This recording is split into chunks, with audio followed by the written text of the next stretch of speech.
Egaa hundumti keessanuu viidiyoo kiyya kana nama 15 sheer godhaa. Keessattuu shamarran biyya Harabaa daa'ima Harabaa qabaatee jirtanii adaraa keessa sagalee kiyya kana dhaggeeffadhaa. Akkasuma immoo obboloota keenya kana lamaanii kadhannaa keessaniin Waaqayyoon Rabbiin kana keessaas naa baasu jedhaatoo kadhannaadhaan yaadadhaa. Sagalee isaanii dhaggeeffadhaa. Kan namaddiitti argaa jirtan kunis kilooroksiidha akka Harabaatitti kan beeknu jechuudha. Kanaaf hundi keessanuu nama 15 sheer godhaatoo keessattuu obboloonni keenya daa'ima Harabaa kan qabaatee jirtan dhugaa Rabbii hojii sa'aatii 24 hojjechuu isinii wayya. Daa'ima Harabaa sa'aatii takka qaburra jechuudha. Kanaaf dhaggeeffadhaa sagalee kana.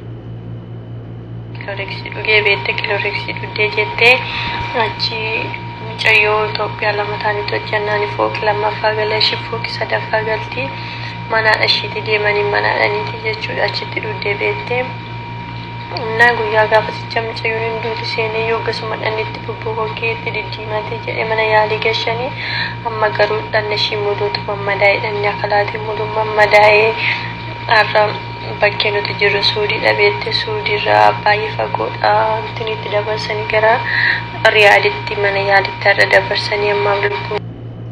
Sagalee kana akkuma dhageechanii obboloonni keenya kun lama ta'anii hojjechaatee jiran.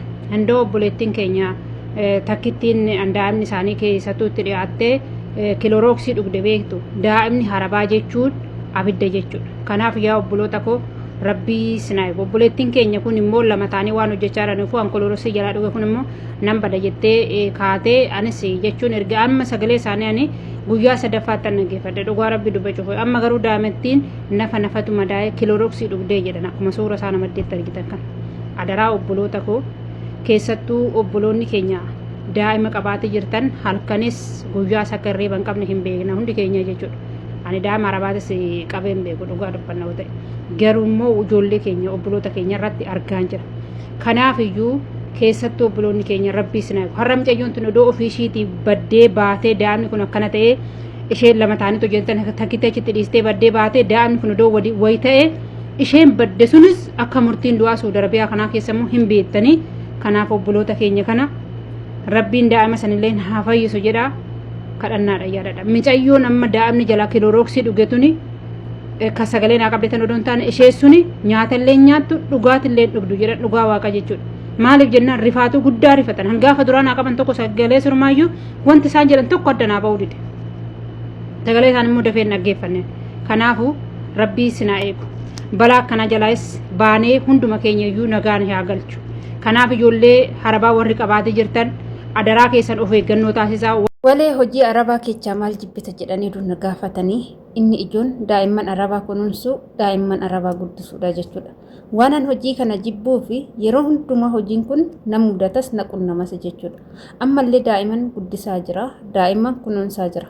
Ijoollee 5 guddisee jira mana kanatti jechuudha. Anitti yaadee nyaachisee obaasee waan isaan na godhan sababa ijoollee Arabaa guddisuufan dhugaan sinin jedha foon koo narraa dhume lafeetti hafe jechuudha. Walee maal taatee uqqatte doonaan jedhani yaada daa'imman Arabaatti yaaduu fi ijoollee isaanii qalbiin kiyya bin jedhee narifachuuttan akkana ta'e jechuudha. Inna daa'imman isaanii eeguu jechuun, daa'imman isaanii guddisuu jechuun, daa'imman isaanii kunuunsuu jechuun dhugaan sinin jedha ibidda ramaxa keessa gadi seenuu jechuudha. Daa'imman Arabaa takka kunuunsuu manna Itoophiyaatti daa'ima 10 ol biratti guddisuu wayya jechuudha. Ani amma jechuudha mana kanatti ijoollee 2 kan walitti irratti dhalatantu jira. Kan amma ofiin barree ijoollee 2dha kan makaraana godhanii jechuudha. Inna gaafa haati akka tasaan irratti gattee deemte dhugaan sinin jedha akka horiitittan isaan eegaa oola jechuudha.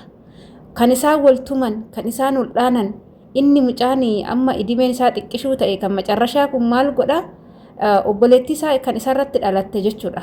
Kan inni irratti dhalate maal godha? Albee fuudhee albeedhaan sodaachisa jechuudha. Dhugaan sinin jedha albeedhaan sodaachisa.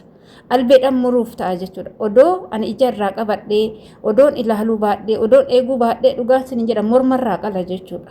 Inni miidhuu ishiin beeku garuu waan gaarii taphatti fakkaata jechuudha. Wanti inni balleechuu dhugaa shintibeetii seenetti iddoon ani uffata miicutti karra keechaan qollofatee fa'a wanta ani miiccu san hundumaa gadi guura jechuudha. Yeroo baay'ee wanti hin sodaadhu wanti rifadhu immoo yeroo inni shintibeetii seene shintibeetii kiloorsiin hundi jiru kiloorsii san dhuga filaashii saffaa fuudha filaashiin hin beektu boba'aadha ibiddaa isa faa fuudha jedheen rifadha jechuudha. Saa 24 isaan duubaan fiigaa oola. Dhugaa isaan duuba odoo akkana gadi hin taa'in isaan duuba fiigaan oola. Yoo haati akka tasaan irraa futee gadi baatee fi yoo haati mana jiraattee hojii wayii qabadhee isaan irraa sammuu irraa fadhe malee yeroo haati manaa gadi baate hojii ishiitti dhiisee hojii isaanitti dhiiseen isaanuma eegaa oola jechuudha. Daa'imman isaanii waa taatee naan loluu irraa hojiin isaanii hafee ati hojiin hojjenne naan jedhanii naan loluutu irra naaf salphata jechuudha. Kamtu lubbuu koo baasa? Hojiin inni odoon hojjetiin hafe moo daa'imman isaanii odoo waa taate jedhee wal biratti qabee yoo ilaalu kan miidhaa guddaa narraan ga'u kan rakkoo guddaa narraan ga'u daa'imman isaanii waan ta'eef waa hundarraa bilisa ta'een daa'imman isaanii qofa eegaa jechuudha. Kanaafuu yaa obboloota koo dhugaa keessattuu ijoolleen mana daa'immanii jirtanii bilbila illee baay'istaniin haasa'inaa bilbilattis qalbii keechan hin balleechinaa bilbilli qalbiis nama keechaa fuudha. Keessattuu gizee bilbilaan namni sin aarsee jedhe daa'imman kan eeddan yoo ta'e baay'ee ulfaataadha jechuudha. Daa'imma san eeddu taanan bilbila kanaa softan bilbila kan tuttuqxan gizee daa'imma haati sin biraa fudhattee fi gizee firii taataniin alatti bilbila irratti qalbii keechan hin dabarsinaa jechuudha. Sin sababdi keessattuu seera biyya Arabaa irratti daa'imti isaanii ati eeddataanan situ eegataanan ofiifillee yoo of miite ofiifillee rakkoo yoo ofirraan geeche dhugaan siniin jedha daa'imti isaanii waa taate lubbuun ba'e taanan keetillee lubbuun akka ba'u beeki. Daa'imti tun ofishiitti akkana goote jedhanii namni sin maaru hin jiru. Seerri biyya Arabaa seera akkasiiti. Warroonni seera biyya kanaa sirriitti beektanii jechuudha. Kanaaf adaraa keessan keessattuu ijoolleen amma dhuftan reeb dhuftanii hojjechaa jirtan biyya Arabaatitti jechuudha. Daa'imman isaanii ija irraa hin qabatinaa bakka eegdan taanan sirriitti eegaa jechuudha. Yookaan hojii san dhiisaa ba'a malee daa'imman isaanii ni guddistu ni kunuunsitu taanan daa'imman isaanii kunuunsuu miti manni itti singaltas sun daa'imman ni jiru taanan daa'imman kun yoo waa taatee jette rakkoon tokko yoo irra ga'e ati sarraatinyaa taatee mana san jiraannan kan itti gaafatamtu madaamii yookaan ijoollee mana jiran osoo hin taane si mataa kee akka ta'e sirriitti beekuu qabda. Kanaaf adaraa keessan waa hundarraa wanti fagaachuu qabdan daa'imman isaanii eeguu bilbila irraa fagaachuu sammuu keechan daa'immanitti dabarsuudha jechuudha. Hanga mana san jirtanitti qalbiin keessan daa'immanis hojii mana sanis ilaaluudha malee qalbiin keessan gara biraa ta'uu hin qabu jechuudha. Hordoftoota kiyya adaraa keessanii har'a daa'imti kun kiloorsii dhuddee jedhanii akkuma dubbatan odoo duute sarraatinyaa lachuu ijoollee lamaan mana tokko jiran kan ol biratti ajjeesu dhugaan siniin jedha lachuu ni qalu. Ati daa'ima guddistaa ati mana jirta isin lamaantu mana jira maal eegutti daa'imti kun kana goote jedhanii lachuu wal qixxee ajjeefamu jechuudha. Kanaaf adaraa keessan of eeggadhaa siniin jechuun affeerraa kooti erga viidiyoo kiyyaa ammaaf asirra maanan goolabaa turtiina wajjin gootaniif ulfaadhaa galatoomaadha. Viidiyoo kana laayik sheer gochuudhaan obboleettii teechan biraatiif dabarsaa. Maaliif jennaan sababa viidiyoo kanaatiin lubbushiin baraarramuu ni danda'a. Daa'imman namaa sirriitti eeguu ni danda'a siniin jechuun affeerraa kooti.